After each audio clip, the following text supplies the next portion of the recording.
শহরের এক নামী স্কুল, সেই স্কুলে পড়াশোনা করতে আসে ধনী বাড়ির ছেলেমেয়েরা। তারা প্রত্যেক দিন ঝাঁ চকচকে বড় গাড়িতে করে স্কুলে আসে। ওই স্কুলেরই খানিকটা দূরে রয়েছে একটা ডাস্টবিন।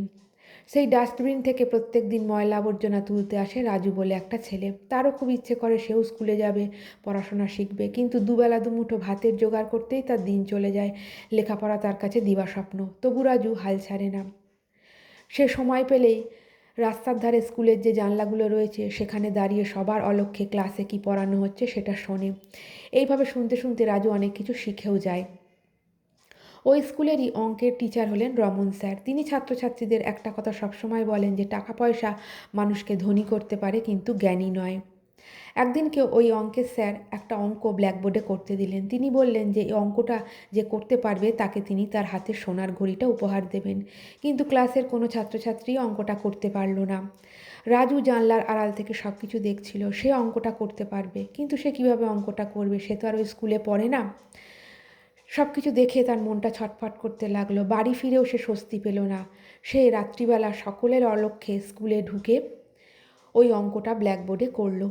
করতে করতে ক্লান্ত হয়ে গিয়ে সে ঘুমিয়েও পড়ে ক্লাসের মধ্যে। পরদিন সকাল হয়, ছাত্রছাত্রীরা স্কুলে আসেন। ছাত্রছাত্রীরা এসে দেখে যে ক্লাসের মধ্যে একজন ঘুমোচ্ছে। তারা তখন স্যারকে ডেকে আনেন। রমন স্যার আসেন।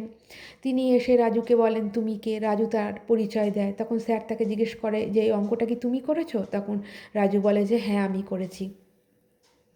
তখন তার স্যার ছাত্রছাত্রীদের উদ্দেশ্যে বলেন, দেখলে তো, তোমাদের সকলের বাবার কাছে অনেক টাকা আছে, তোমরা টাকা পয়সায় ধনী হতে পারো, কিন্তু তোমরা কেউ জ্ঞানী নও। আর রাজুর কাছে টাকা পয়সা নেই, কিন্তু রাজু হলো জ্ঞানী।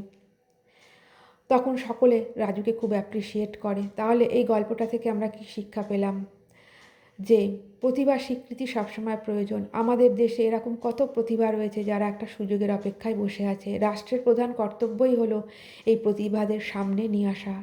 এই প্রতিভারা যত সামনে আসবে তত আমাদের দেশের মাথা গর্বে উঁচু হবে। মানব সম্পদ হলো দেশের সবথেকে বড় সম্পদ, যেটাকে সঠিকভাবে কাজে লাগিয়ে দেশকে বিশ্বের দরবারে পৌঁছে দেওয়া যায়, নতুন ইতিহাস তৈরি করা যায়।